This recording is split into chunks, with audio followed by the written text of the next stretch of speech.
I know it's been a hot minute since I've uploaded my last video, and since then I've had a lot of new sign pops added to my collection, and I wanted to kind of go through that and just throw a bunch of them in there and kind of show you how I display them on my shelf at home. And I just dedicate this, and then I need to expand maybe to another shelf because I'm waiting on a couple more pre-orders or mail-in sign-ins that I've done. So I'll have to make space for that and get some more shelves. But one of the first ones I want to talk about is the Michael J. Fox one. And I think I mentioned it last year how I sent in a pop probably around September, October of last year. And then due to COVID, there's been a lot of rescheduling. I think Michael J. Fox has just been looking out for his safety, and the signing finally happened here in April. I got my item back. I went with the Marty on hoverboard just because I'm such a big fan of the entire trilogy. And even though I think part one has the better storyline, the funnier jokes, it's all around a better written story. I have a lot of personal nostalgia more with the second movie because when I was a kid, we would fantasize about what the future would be like, and hoverboards and flying cars and all that stuff. And that second movie embodies that. So when I watch that, I get all that nostalgia and hopefulness of being a kid and looking forward to what the future was going to be like. And then here we are, we're already past 2015, and like we don't have a lot of the stuff that was in that movie. And then also earlier this year, I was able to get Tom Wilson's autograph on the Biff Pop, and that was through Dark Parlor Originals. They did the signing and they announced it a couple months in advance. They offered inscriptions. I went with Hey McFly, but the other options would have been Hey Butthead, and then also Make Like a Tree and Get Out of Here, which I thought was funny too. But then I'm thinking, in all the movies you always hear a Biff type character say, Hey McFly. So I'm like, okay, and it's short, it looks cool on the front, it's not overly wordy, and I went with that. That was my decision with that. So shout out to Dark Parlor Originals for another flawless signing with that. The Michael J. Fox pop was from Official Pics. First time sending something in with them, and completely a great experience because Michael J. Fox delaying stuff and COVID was completely out of their hands. So now you can see like the three pops. You got Marty, Doc, and Biff all signed by the main actors. And if there's ever a Lorraine pop, which I anticipate there will be at some point, I want to get that signed by Leah Thompson. I doubt we'll ever see a George McFly pop, and even if we did, it's kind of hard to get Crispin Glover's autograph. And then I've heard that when he does sign, he writes a lot of crazy jargon along with his signature, so I don't think that'll ever happen. So moving on is another like Grail level piece after the Michael J. Fox, because to me that's my ultimate Grail. But this one, being a huge Avengers fan, is Captain America, America's ass, Chris Evans. And I sent this one in. This one was like, I didn't know this signing was gonna happen till like days before it went on sale. And this was through Ace Comic Con. They have their mail-in service, and they did something with a couple different partners. And I went through Monster Comic. It was one of the, I think, four or five places that was partnering with them for send-ins. And that was a first-time experience, and I sent that in. I think this signing sold out within 2 days, maybe less, of going on sale. And he's not a cheap autograph at all. So all I could really afford was the signature. Couldn't afford any personalizations or anything crazy that would have doubled the price.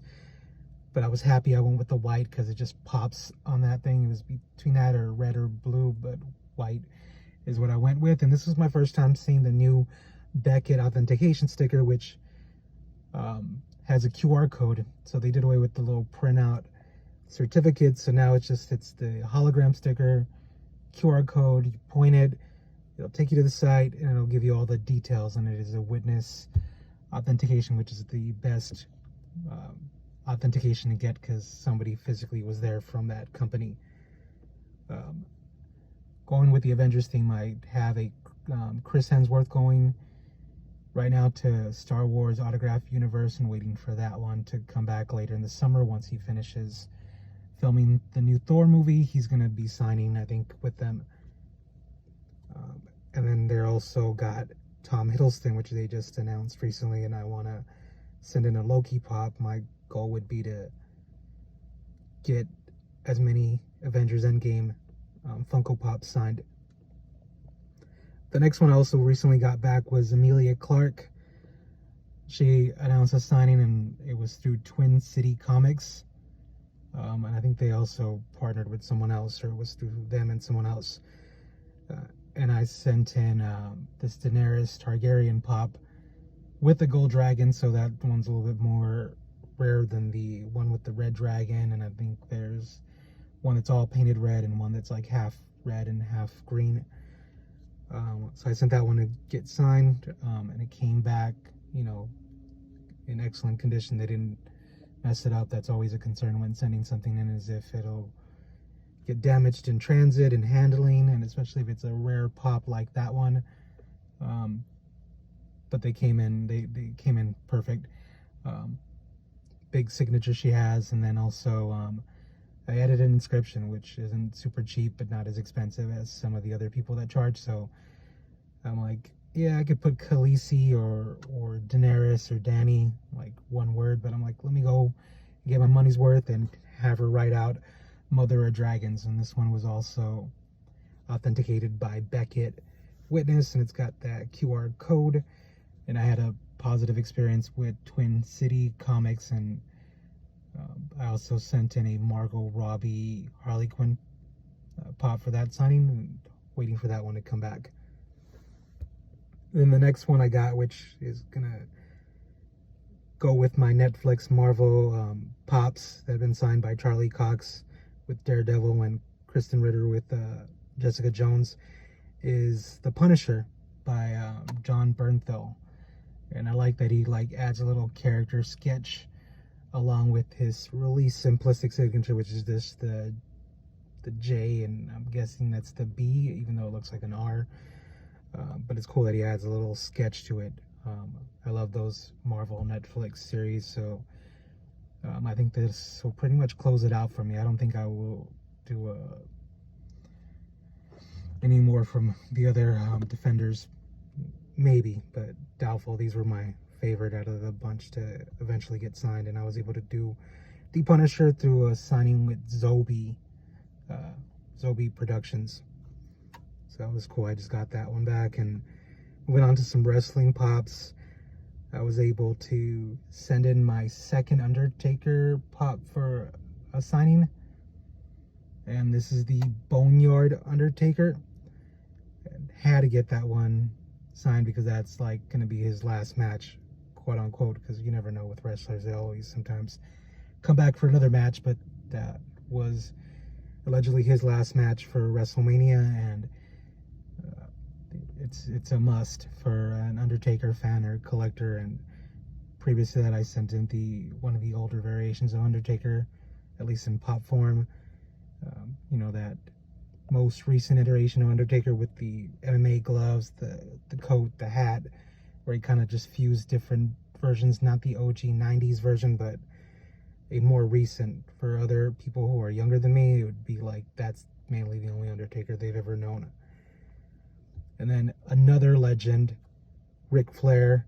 This signing also just happened right around the same time as the Undertaker. There was delays because of that historic freeze in February, and everything got pushed back. There was WrestleMania, and then they finally signed their parts for the signings, and I was able to get the Royal Rumble pop signed, as you can see here, with the black robe, the glitter, the diamond GameStop variation with the blue signature. And then I had to mail in personally the 2K19 Ric Flair, which is my favorite Ric Flair pop, because of how pimped out it is. He's got the gaiters, the shades, the championship belt. That's where he gave his famous speech with the Rolex wearing, jet flying, kiss stealing, all that stuff like that. And I got that one with the 16-time woo inscription on it. By the time I had ordered the Royal Rumble version, they ran out of the inscription options, so I just had that with the blue signature. And that was through Dark Parlor Originals, who also did the Undertaker signing in collaboration with Fitterman Sports. And some more WWE pops. This one is the $1 Million Man, Ted DiBiase. This is also a signing that was done with Dark Parlor Originals. This one was done, I think, back in February, but I had to wait because I kind of bundled a Ric Flair and $1 Million Man order together, so I had to wait for Ric Flair to sign in order to receive the other order, in order to save on shipping. But now I have it. I got the Chase version signed, and on the side it reads "Everybody's Got a Price," which is his famous line inscription. And it's not my first $1 Million Man pop. I was able also to get a 2-pack signed with him and IRS Money Inc. And I was able to get that at a pretty good deal through High Spots. They specialize in a lot of wrestler autographs. Had nothing but a positive experience with them. And then also it was discounted because I think like the green ink, as you can see, is like not as vibrant as like the Chase version of the $1 Million Man. But to me it's cool just to have those two signatures on that one pop. And then also, while we're on the High Spots purchases, I sent in a Kurt Angle pop to get signed from a signing that Kurt Angle, I think, also did around the beginning of February, I think, with them. And he was able to add the requested inscription, which is, "Oh, it's true," because that to me is my favorite Kurt Angle saying. It was a pretty good price to send it in, get it signed. Included a little picture of him signing the pop as like a way to kind of authenticate it. And then also recently from High Spots, I was able to order a Chris Jericho pop that they had from a signing a year ago. I like the signature, just that the type of purple they use is kind of like faint. It's not that vibrant purple like you would see on the Undertaker pop, but it's still his signature, very simple CJ that he has. And then I made a couple other purchases that were WWE pops, which were this Becky Lynch Amazon exclusive, The Man. Somebody in one of my Facebook groups had 2 Becky pops, and they were looking to sell this one, and I've been looking for The Man. And then it has her signature in the white ink. It's authenticated by JSA with the witness certificate from a signing she did back in New York, I think, like in, I want to say it was 2019. Probably right before she got pregnant, right after, I think, right before maybe WrestleMania. But since COVID and she had the baby and she hasn't been back, so I don't know when the next time she would do a signing would be. And then the next pops that I also got, and I got these on Ricari, and they were Randy Orton. Always wanted the Legend Killer Viper. He's a pretty hard signature to find on a pop in searching eBay and Mercari. Maybe he doesn't, I've seen that he does signings, and maybe he just hasn't done some in a while. But this one, the event states on the certificate, when I look up the number, that this was from, I think, like a Toy Con in Las Vegas, right before the pandemic, I want to say. It was probably also 2019 or beginning of 2020. And I was also able to find from the same seller this Asuka pop. I love Asuka, one of my favorite female wrestlers. That green signature from that same event. They were both at that Toy Con in Las Vegas signing. So both those certificates have that location, which is cool that it tells you where they signed it at and where it was witnessed at. And then some other pops that I attended a Green Ranger signing with Jason David Frank. Had him sign a White Ranger Pop, Green Ranger Pop. He threw in a free photo with him for free. So props to him, super nice guy. And then I was able to get this Ed Asner signed Carl Pop from Up. A really good price. I think it was like $50 from my local Funko dealer, Toy Temple here in Arizona. Always great service with them, and the owner was able to hold this pop because I think he had a limited amount from a signing Ed Asner did, and most of them had already sold out, and he held one for me. So props to Toy Temple. And that wraps up an update on all the signed pops I've had in the last couple months. I think this is maybe volume 3 of the collection. This is just the biggest one because I've shown everything that I have so far on the shelves. Thanks for watching, and hopefully if you're also a Funko fanatic and an autograph fanatic, this is pleasing content to you. Thank you.